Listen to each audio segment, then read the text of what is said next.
Hey, if you get a chance to spend time with a woman, I would just suggest that you enjoy it. And if you do get a chance to spend time with any woman that is, it can be a good thing.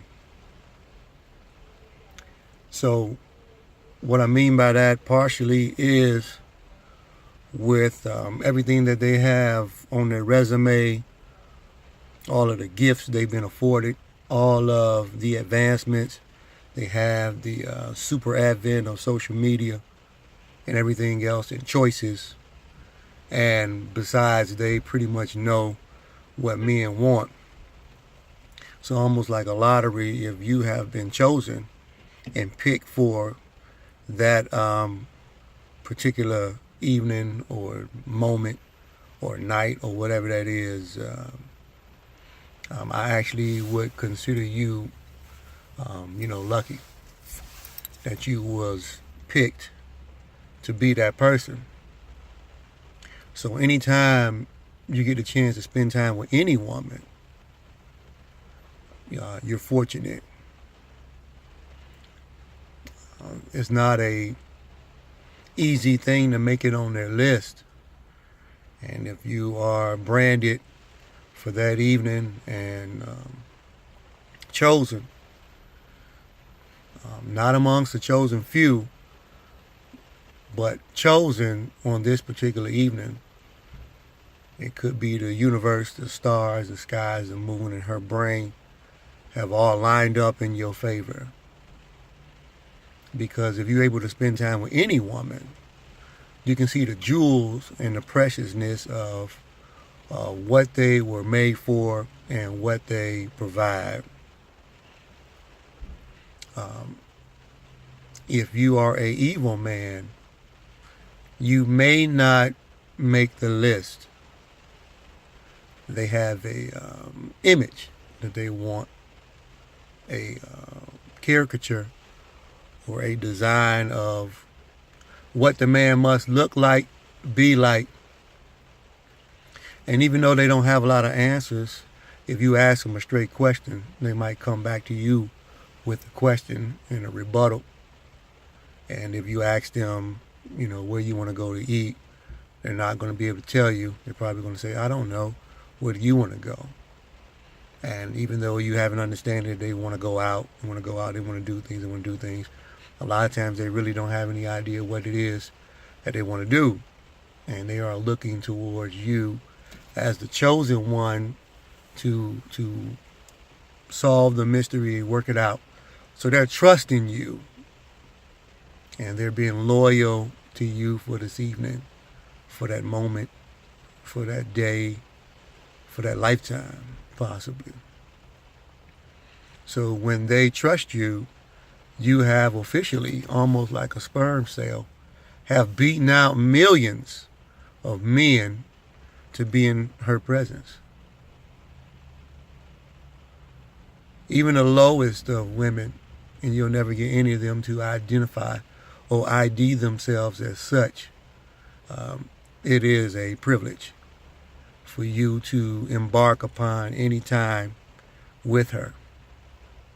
So men, here's a toast. And I toast and I salute all the women and every man that was selected.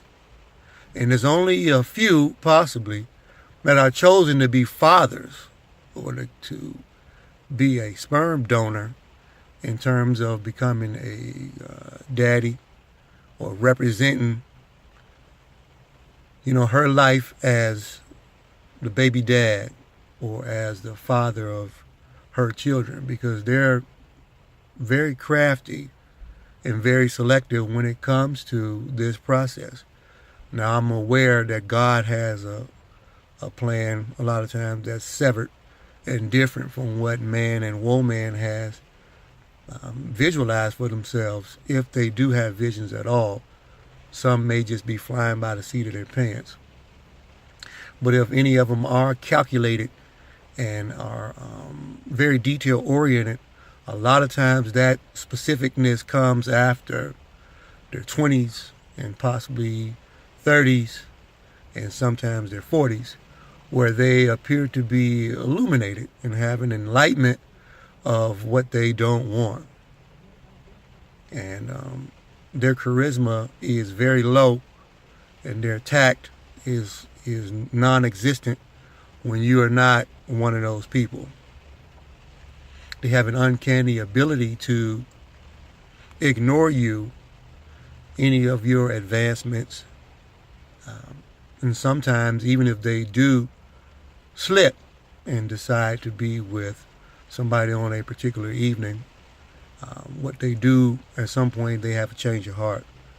And when this change of heart occurs, they may, if you are privy or blessed enough to get an excuse. I won't be able to make it this evening because I had to go and help the cow. He got stuck trying to jump over the moon. And because I've said that women don't hold themselves accountable, this is a built-in excuse and the reason why it's not their fault.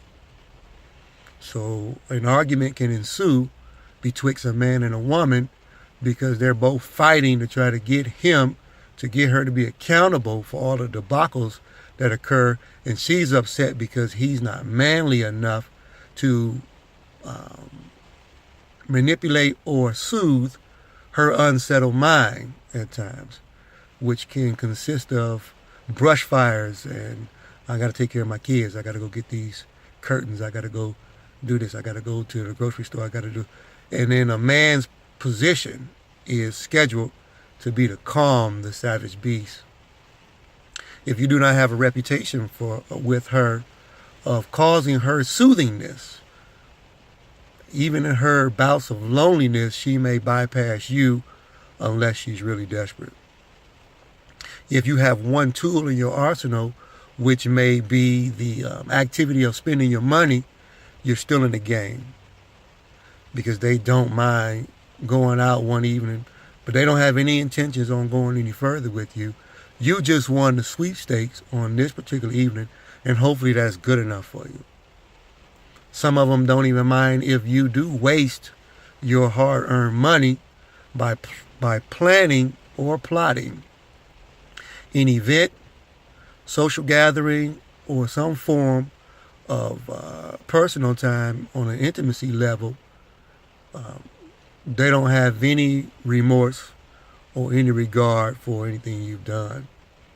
So when you do see a man that has a child with a woman, this is really an accomplishment. Unfortunately, a lot of these men flee and don't take care of the responsibility and just miss the greatest joy that God gave, allowing a man and a woman to come together betwixt each other and bring life. God talks about man and woman joining in a union to multiply and be fruitful. Men a lot of times miss this point and don't understand. But when a woman is vibrant and her body is glowing and she is potent for the birth process and ready to be impregnated, she at that stage when she's very young and body is built in a very attractive and sexual demeanor, she uses it unbeknown that men are lured to physical beauty. And when they're young, their 20s, when their body is eggs and things that are ovulating at a high level, and it's a season for multiplication and being fruitful, this union comes together and a child is born. To be picked as that man is a gift from God. And if we spit on that gift, then as a man gets older, late 20s, 30s, even up to his 70s and possibly the 80s and 90s, he learns a hard life of crawling on his belly, eating dirt as he tries to work hard, oppressed, struggling with the whole concept of being tired and worn out. When he screws up this debacle in his early life, then he learns as time goes along, he possibly may never reunite with another woman again with such strong force. So when a man is picked like the lottery or like a draft, NFL draft, NBA draft, NHL, Major League Baseball, if you are picked to be on a woman's team, hopefully you are the only player involved, and you straighten up and fly straight, realizing that it's truly a gift. And your job at that stage is to control the situation. Almost like a horse that bucks out of control. You are there now in charge of this horse. Stallions and things like that, if you've ever seen a thoroughbred or a Clydesdale, these are big horses which can't really sit in your living room. So you have to control them. And you have to do it with a positive force. They need to be fed hay, they need to be housed and sheltered, and they need to be cleaned. So what I'm saying as a shepherd and the one chosen and picked as the guardian of the family, selfishness has no place for a man to rule, because you can no longer go out and sow your wild seeds, go to the strip club and burn your money on the fact that you may have a duplex at home that you didn't take care of. So when you see this balloon factor blow up in your face and you're not aware of it, that is questioning your leadership skills. So women become a little bit craftier after 4, 5, 17, maybe even 30 bouts of getting stung by bees that had no intentions on keeping her as a queen. If a man is allowed an opportunity to spend time with a woman, any woman, it is a blessing, and it's a gift from God. And if man chooses to be slick and denounce or betray or counteract or create some form of blasphemy against God and using a woman as a tool to do such a thing, that type of spit is not taken for granted. It is actually kept in a log, in a tree of life, and also in the scrolls in the book of heaven. Man then wants to make an excuse. It wasn't me, it was this woman that you gave me. As he stood naked at first, walking through the Garden of Eden, now fully clothed or trying to hide behind fig leaves, embarrassed. When God says, "Where art thou?" Talking to the man. He points to the woman and says, "It's her fault. This woman you gave me." That's what selfishness, that's what non-accountability is all about. Not taking accountability for what you do. When you point one finger at one person, you have 3 other fingers pointing back at yourself. So there's 3 times on you, 1 on them, which is the Holy Trinity, God, Jesus Christ, and the Holy Spirit. And my logo and my brands, I use the number 3 because it's significant. Not only was it my jersey number, where I played and had fun and ruled at the collegiate level in junior college, and walked on at a major university where I did not make it completely, but I learned a lot. I became a man who takes responsibility and accountability for my downfalls, for my flaws, and everything that I haven't been doing correctly. Now, being a man that is inside of a divorce status, I now eat dirt as well. Mouth is full of debris and ashes from my own personal lack of accountability. So I too stood inside of the Garden of Eden as the leader and started hiding. But I'm out now, and I have my own YouTube network in which I say openly from a naked standpoint that God is in control. I'm not worried about what man can do to destroy the videos, destroy my career, none of that stuff. I am rolling with God. So I do want to say the union between a man and a woman is a beautiful thing.